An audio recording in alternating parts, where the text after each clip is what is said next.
नमस्कार दोस्तों, स्वागत है आपका एजुकेशन एक्सपर्ट में। मेरा नाम है राजेश और मैं लेके आ गया हूँ आपके लिए second lecture of MS Excel. जी हाँ दोस्तों, आज की क्लास में हम सीखने वाले हैं होम टैब के बारे में। होम टैब के अंदर आज हम सीखेंगे क्लिपबोर्ड ग्रुप के बारे में, उसके बाद सीखेंगे फॉन्ट ग्रुप के बारे में और उसके बाद सीखेंगे अलाइनमेंट ग्रुप के बारे में। जी हाँ दोस्तों, आपको ध्यान से समझना है ताकि आपको कोई भी दिक्कत ना आए और आप इजीली एक्सेल में काम कर सकें, उसको समझ सकें। तो चलिए स्टार्ट करते हैं। तो दोस्तों, जैसा कि मैंने आपको बताया कि आज की क्लास में हम डिस्कस करेंगे होम टैब के बारे में। होम टैब के अंदर हम क्लिपबोर्ड ग्रुप, फॉन्ट ग्रुप और अलाइनमेंट ग्रुप की बात करेंगे। इसमें क्या क्या चीज़ें, कमांड कैसे यूज करते हैं, वो सारी की सारी चीज़ें देखेंगे। तो उसके लिए सबसे पहले हमें यहाँ पर कुछ डाटा की रिक्वायरमेंट होगी, तभी हम कुछ चीज़ करके देख पाएंगे। उसके बगैर हम कुछ कर ही नहीं सकते। तो आइए हम प्रैक्टिकली इन चीज़ों को करके देखते हैं, तभी हमें पता चलेगा। सबसे पहले हम यहाँ पर कुछ डाटा मेंशन करते हैं। तो जैसा कि मैंने आपको कहा था, मैं आपको बिल्कुल बेसिक से सिखाऊंगा। तो सबसे पहले हम जानेंगे ये चीज़ क्या होती है। मैंने आपको इंट्रो क्लास में बताया था कि जो ये छोटे छोटे बॉक्सेस होते हैं, ये क्या होते हैं? इनको कहते हैं हम सेल्स। क्या कहते हैं हम इनको? सेल्स। और हर सेल का एक एड्रेस होता है जो यहाँ पर मेंशन होता है। देखिए, ये डी कॉलम के अंदर है। कॉलम क्या होता है? जो ये आपकी सारी की सारी वर्टिकल लाइन है, जितनी भी वर्टिकल लाइन है, इनको हम कहते हैं कॉलम। और जो आपकी हॉरिजेंटल लाइन है, इनको कहते हैं हम रोज। क्या कहते हैं? जितनी भी वर्टिकल लाइन है ये होती हैं कॉलम्स, और जितनी भी हॉरिजेंटल लाइन है ये होते हैं हमारी रोज। ठीक है। अब इनका हर सेल का एक एड्रेस होता है। जैसे मान लीजिए मैंने यहाँ पर क्लिक किया तो देखिए ये Z20 इसका एड्रेस है। इस सेल का प्रॉपर एड्रेस है Z20। वो कैसे है? देखिए, Z नंबर कॉलम है और 20 नंबर रो। तो ये Z20 इस सेल का एड्रेस है। ऐसे हम यहाँ पर क्लिक करेंगे तो देखिए A1, ये A नंबर कॉलम है और ये 1 रो है। ठीक है, तो A1 इसका एड्रेस है। ठीक है।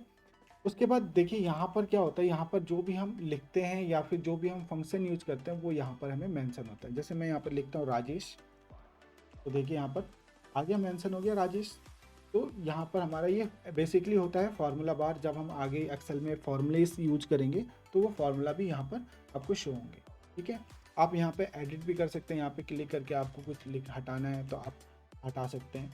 तो ये आप हमारा होता है फार्मूला बार। ठीक है। अब नेक्स्ट चलते हैं। अब हम बात करते हैं अपने आज के होम टैब के बारे में। उसके लिए हम डाटा बनाते हैं। तो हमारी फाइल का नाम हमने जो सेव किया था स्टूडेंट डाटा के नाम से, तो हम यहाँ पर आज स्टूडेंट डाटा ही बनाते हैं। तो हम उसके लिए सबसे पहले यहाँ पर लिखेंगे नेम। उसके बाद यहाँ पर लिखेंगे subject name, English, math, science. अब आप कहेंगे कि मैं फटाफट इधर ही क्यों जा रहा हूँ, मैं नीचे भी नहीं जा रहा, ऊपर भी नहीं जा रहा, मेरा ये कर्सर हमेशा नेक्स्ट सेल पे ही कैसे जा रहा है? तो मैं बताता हूँ आपको। मैंने यहाँ पर नेम लिखा, उसके बाद मैंने टैब प्रेस किया तो मैं नेक्स्ट सेल पे चला गया। कभी भी अगर आपको राइट साइड में सेल पे जाना है तो आप टैब प्रेस कीजिए। आप जिस भी सेल पे होंगे उसके राइट साइड वाले सेल पे ऑटोमेटिक चले जाएंगे। टैब जितनी बार प्रेस करेंगे आप उतनी बार नेक्स्ट सेल पे चले जाएंगे। देखिए, अब मैं यहाँ पर दूसरे सब्जेक्ट का नाम ले लेता हूँ। ठीक है। अब मेरे 4 सब्जेक्ट हो गए। अब मैं वापस चले जाता हूँ लेफ्ट एरो से। ठीक है।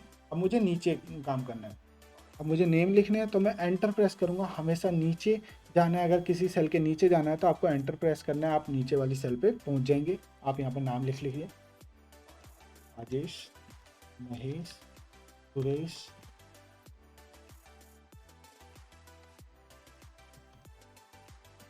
गीता, विक, दिनेश, गौरव। देखिए, मैंने ये यहाँ पर कुछ नाम लिखे। ठीक है।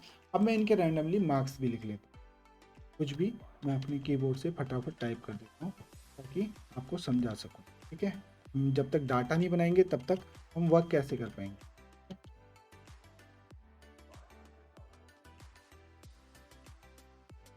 एरोज की मदद से इधर उधर जा रहा हूँ फटाफट।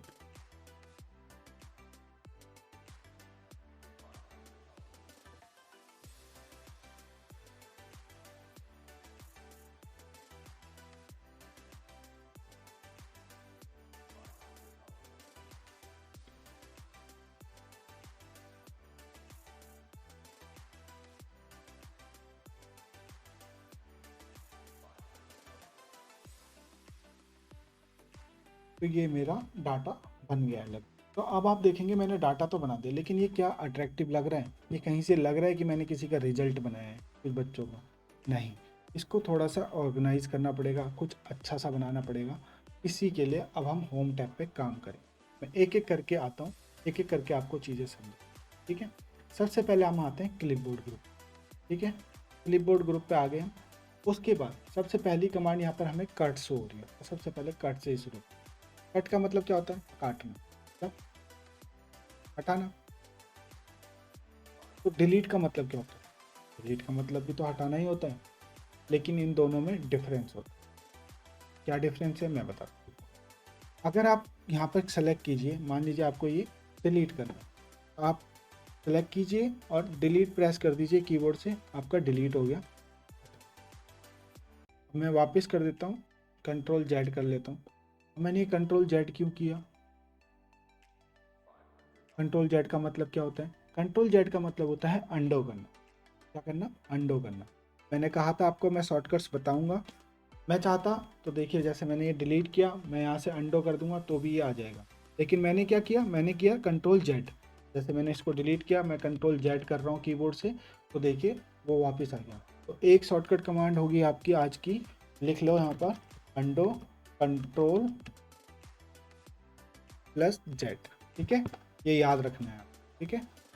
उसके बाद यहाँ पर मैं इसको शॉर्टकट्स लिख देता हूँ, उनको भी बाद में मैं बहुत अच्छे से डिज़ाइन करके आपको दिखाऊंगा, ठीक है। तो हम बात कर रहे थे कट की, तो मैंने आपको अभी डिलीट का बताया, लेकिन कट और डिलीट में क्या डिफरेंस होता है वो मैं बताता हूँ। अब मैं इसको कट करूँ, मैंने इसको यहाँ से कट कर लिया, देखिए कट हुआ? अभी नहीं हुआ, केवल ये रेंज सेलेक्ट हो गई।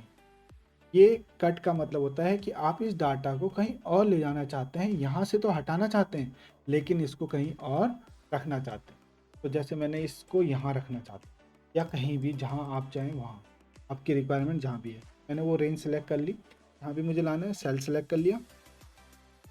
उसके बाद में कंट्रोल वी प्रेस कर दूंगा, तो देखिए ये डाटा यहाँ पर आ गया। अब मैंने ये कंट्रोल वी क्यों प्रेस किया? कंट्रोल वी होता है पेस्ट, जो कि अभी यहाँ विजिबल नहीं था, लेकिन जब मैंने कंट्रोल एक्स किया होगा तो ये यहाँ पर विजिबल होगा। दूसरा करके दिखाता हूँ, जैसे देखिए कंट्रोल एक्स विजिबल हो गया, मैं यहाँ पर कंट्रोल वी करता हूँ तो देखिए यहाँ पर पेस्ट हो गया और यहाँ से हट गया। तो मैंने दूसरा शॉर्टकट क्या बताया आपको? पेस्ट का कंट्रोल प्लस वी। पेस्ट का शॉर्टकट क्या है? Control we. आप यहाँ से भी क्लिक करके कर सकते थे, लेकिन आपको क्या करना है? कीबोर्ड की ज़्यादा से ज़्यादा हेल्प लेनी है। तो पेस्ट का शॉर्टकट है कंट्रोल वी, याद रखना। तो आपको समझ में आया कट क्या काम आता है? कट का काम है कि एक जगह से डाटा को कट करना है और दूसरी जगह उसको पेस्ट करना है जहाँ भी आप चाहते हैं, ठीक है।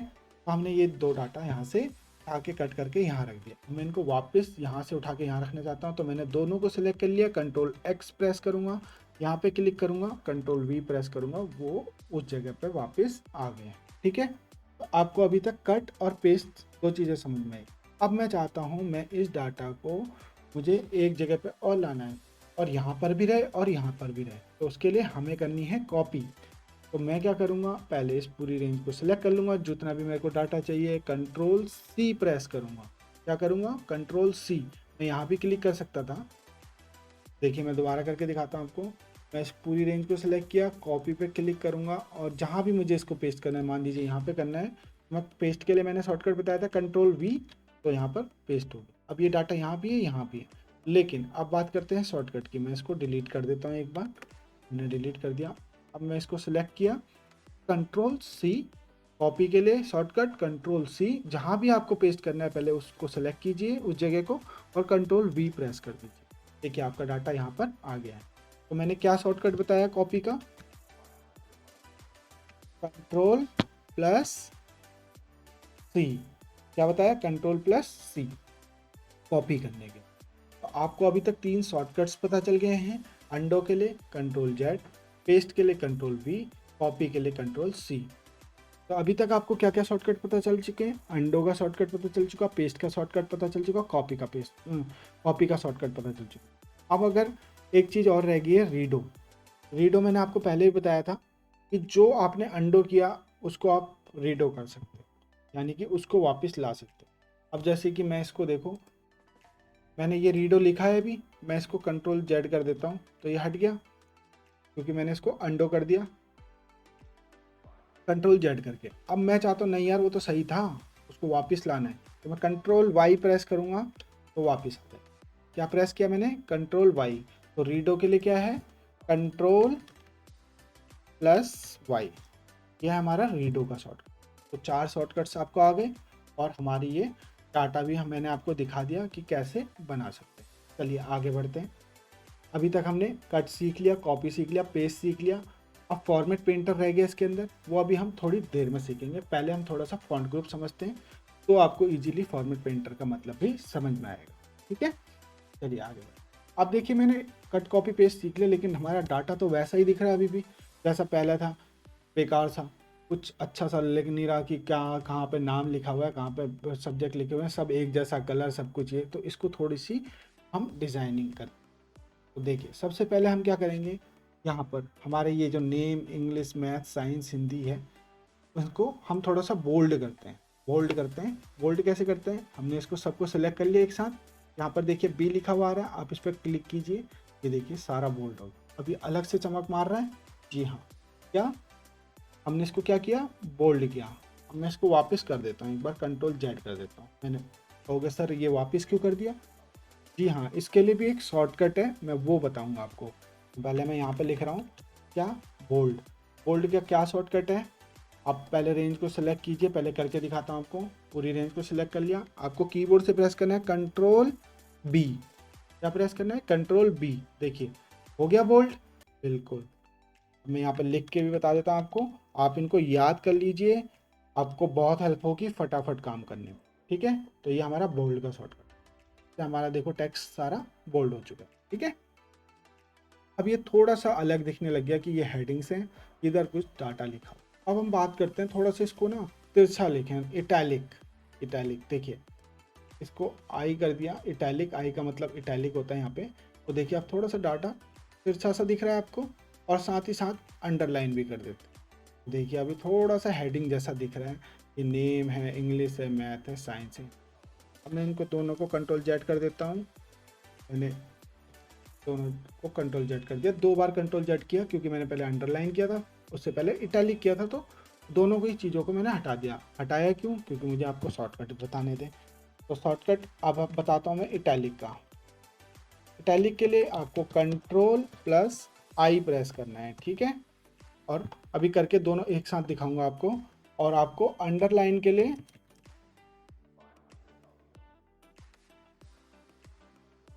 कंट्रोल प्लस यू, ये आपका अंडरलाइन का शॉर्ट।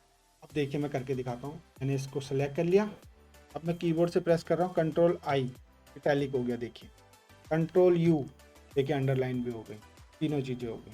ठीक है, कंट्रोल यू दोबारा प्रेस करूँगा हट जाएगा, कंट्रोल आई दोबारा प्रेस करूँगा हट जाएगा, कंट्रोल बी दोबारा प्रेस करूँगा बोल्ड भी हट जाएगा।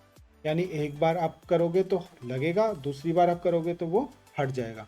कंट्रोल बी बोल्ड हो गया, कंट्रोल आई इटैलिक हो गया, कंट्रोल यू अंडरलाइन हो गया। अब आप चाहते हो कि इटैलिक हट जाए तो कंट्रोल आई प्रेस कर दीजिए, इटैलिक हट जाएगा। आप चाहते हो अंडरलाइन भी हट जाए तो कंट्रोल यू प्रेस कर दीजिए, वो भी हट जाएगा। ठीक है, तो ये आपको समझ में आया अभी तक कि बोल्ड कैसे करते हैं टेक्स्ट को, इटैलिक कैसे करते हैं, अंडरलाइन कैसे करते हैं। ठीक है, अब अभी तक आप देखिए यहाँ पर हमको ये रोज और कॉलम तो दिख रहे हैं, रोज और ये कॉलम, लेकिन क्या हम जब प्रिंट निकालेंगे तो हमें ये दिखेगा? नहीं, क्योंकि ये केवल हमारी हेल्प के लिए, हमें देखने के लिए, ताकि हम अलग अलग डाटा को रख सकें, उसके लिए हेल्प करता है, इसलिए हमें ये ऐसा दिखता है। अब मैं आपको देखो एक बार प्रिंट की कमांड देके यहाँ पर दिखाता हूँ, तो यहाँ पर कुछ भी नहीं दिखेगा। जब हम इसकी प्रिंट निकालेंगे तो ये हमें ब्लैंक दिखेगा, कुछ भी नहीं, यहाँ पर कोई लाइन नहीं है। देखिए अब अगर हमें लाइन देनी है, हमें प्रिंट निकालना है विद लाइन अच्छे से मैनेज करके, तो कैसे निकालेंगे?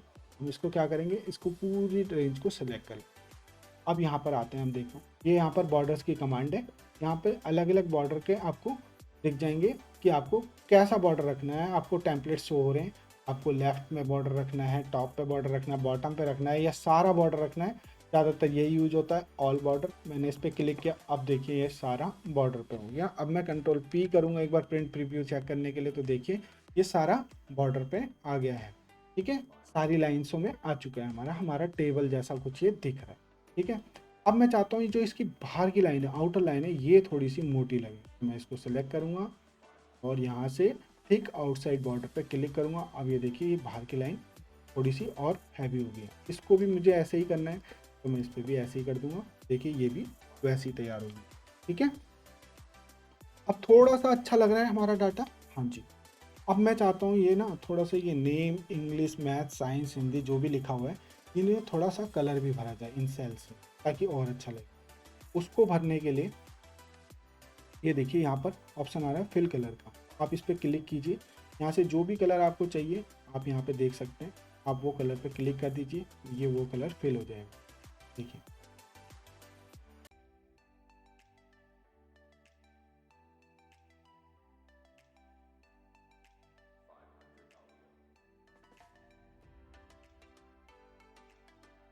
ओहो, ये तो मैंने काला कलर कर दिया। अब यहाँ टेक्स्ट तो दिख ही नहीं रहा, ब्लैक के अंदर ब्लैक, क्योंकि मेरा टेक्स्ट का कलर भी ब्लैक था और ये भी मैंने ब्लैक कर दिया। अब क्या होगा, तो अब मुझे क्या करना है, इसका टेक्स्ट का कलर चेंज करना पड़ेगा या फिर इसको चेंज करना पड़ेगा सेल के कलर को। तो मैं एक काम करता हूँ, टेक्स्ट के कलर को चेंज कर। तो टेक्स्ट का कलर चेंज करने के लिए आपको सेल का कलर भरना है, तो यहाँ से टेक्स्ट का कलर चेंज करना है, तो आप ये देखिए ए लिखा हुआ है ना यहाँ पे फॉन्ट कलर, यहाँ पे जाके आप वाइट कर दीजिए। देखिए आ गया ना सामने, क्योंकि वो क्या था, दोनों ही ब्लैक हो गए थे, फॉन्ट भी ब्लैक और सेल का कलर भी ब्लैक, तो इसलिए वो हमें शो नहीं हो रहा। अभी मैंने वाइट कर दिया तो शो हो गया। ठीक है, तो ये आपको समझ में आया। अब उसके बाद बात करते हैं फॉन्ट के साइज की। अब मान लीजिए आपको ये थोड़ा सा बड़ा करना है, तो सेलेक्ट कीजिए, यहाँ से देखिए यहाँ पर दिख रहा है फॉन्ट साइज, आप यहाँ से इसको 16 कर दीजिए, ये बड़ा हो गया। ठीक है, लेकिन आधा आधा छुप भी गया है।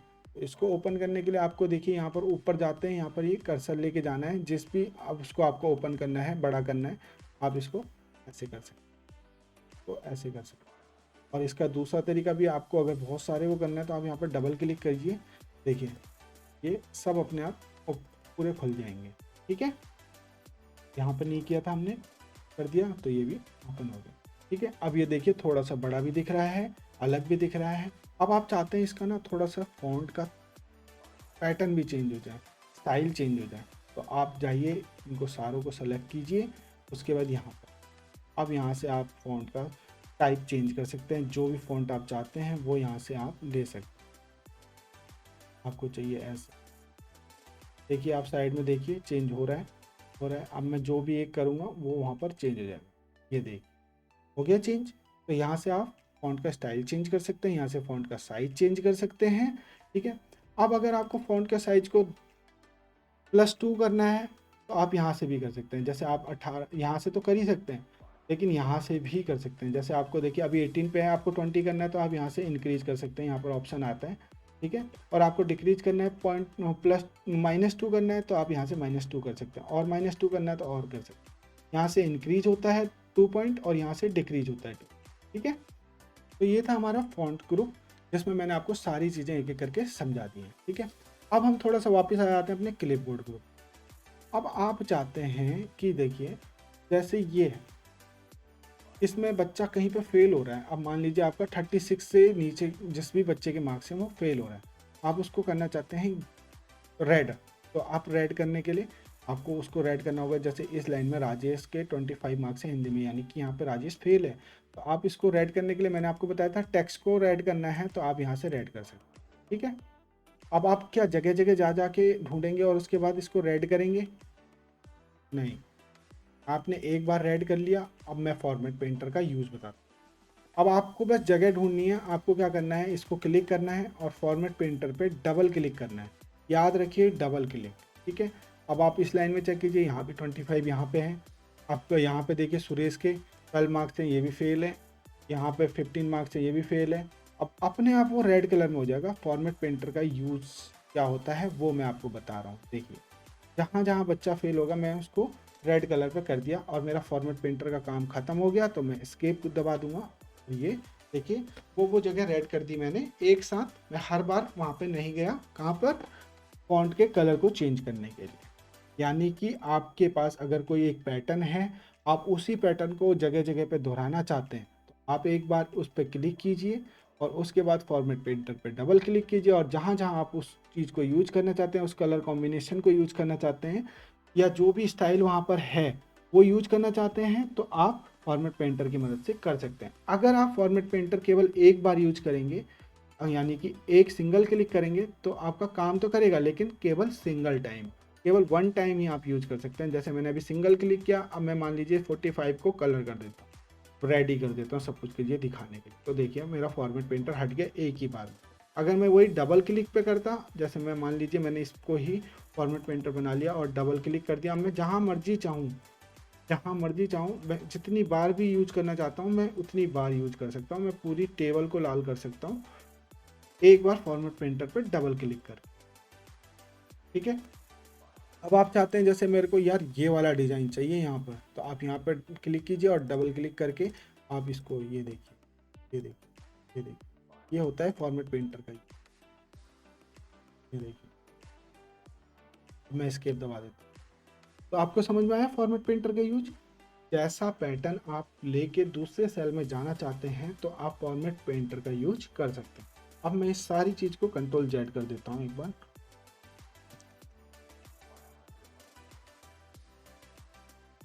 मैंने बहुत सारे कंट्रोल जेड प्रेस कर दिए और हम अपने डाटा पे फिर से वापस आ गए। ठीक है, तो आपको फॉर्मेट पेंटर का यूज भी पता चल गया, क्लिपबोर्ड ग्रुप हमारा पूरा हो गया, फॉन्ट ग्रुप हमारा पूरा हो गया। अब हम आते हैं अलाइनमेंट।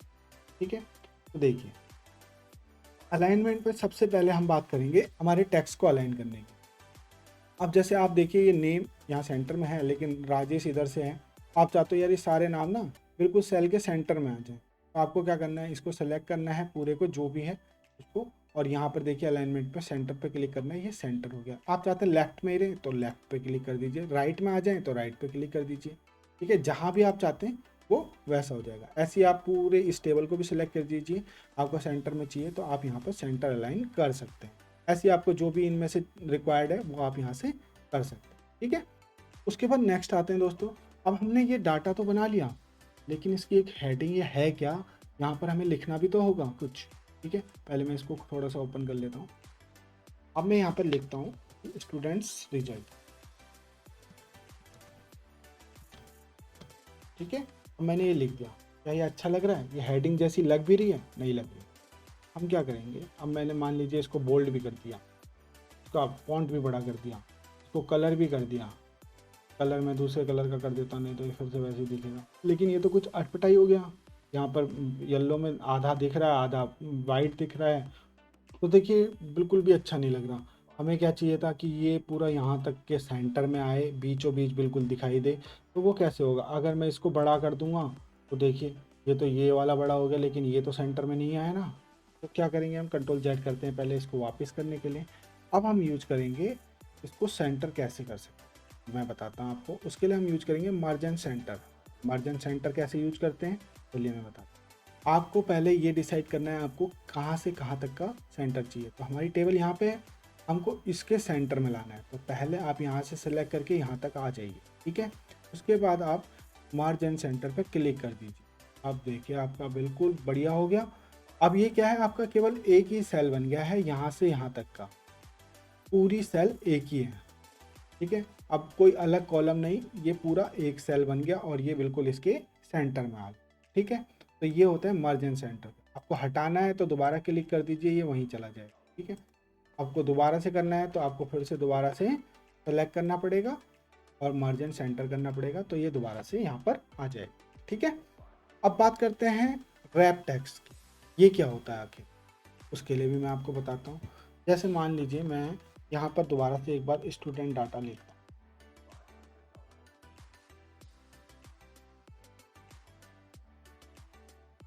स्टूडेंट डाटा लिख दिया मैंने ऑफ क्लास 10।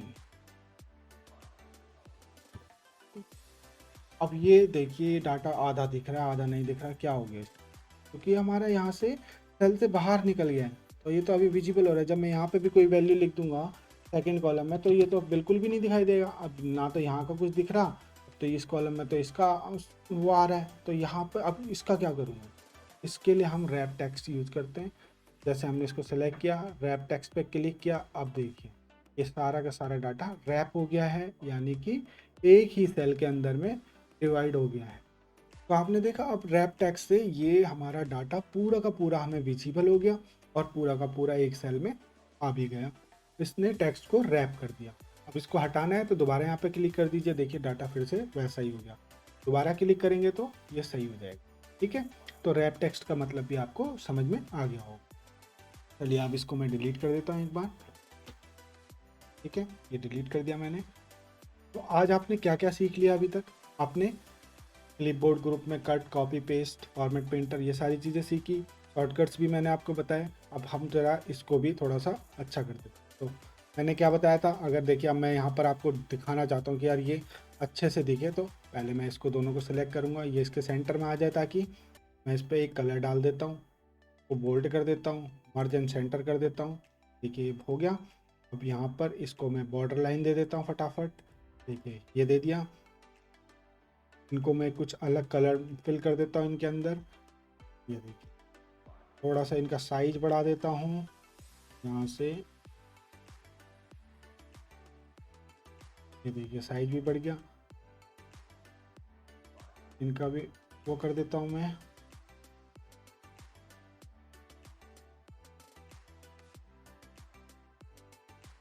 ये देखिए इसका भी साइज बढ़ा देता हूँ थोड़ा सा। तो अब देखिए कितना प्यारा लग रहा है। अभी तक मैंने कैसा आपको दिखाया था और अब आपको कैसा दिख रहा है। तो ये सारी चीज़ें आप आज इस क्लास में सीखे हो। ठीक है, सबसे पहली बात तो आपको ये शॉर्टकट याद रखने हैं। ठीक है, अंडो का क्या शॉर्टकट होता है? Control Z. पेस्ट का क्या शॉर्टकट होता है? Control we. कॉपी का क्या शॉर्टकट होता है? Control C. रीडो का क्या होता है? Control Y. बोल्ड के लिए कंट्रोल वी। इटैलिक के लिए कंट्रोल आई। अंडरलाइन के लिए कंट्रोल यू। ठीक है, ये सारे शॉर्टकट सीखे आपने। कैसे हम अपने डाटा को अच्छा सुंदर बना सकते हैं वो चीज़ें सीखी आपने। क्लिपबोर्ड ग्रुप का कैसे यूज करेंगे, फॉन्ट ग्रुप का क्या यूज होता है, अलाइनमेंट ग्रुप का क्या यूज होता है, ये 3 चीज़ें मैंने आपको आज सिखा दी। तो आई होप दोस्तों, मैं उम्मीद करता हूँ आपको आज की क्लास अच्छे से समझ आई होगी। आपको होम टैब समझ में आया होगा कि कैसे हम फॉन्ट ग्रुप को यूज करते हैं, कैसे क्लिपबोर्ड ग्रुप यूज करते हैं और कैसे हम अलाइनमेंट ग्रुप यूज करते हैं। तो अब मिलते हैं हम अपनी नेक्स्ट क्लास में एक नए टॉपिक के साथ। तब तक के लिए thank you so much. Bye bye, take care.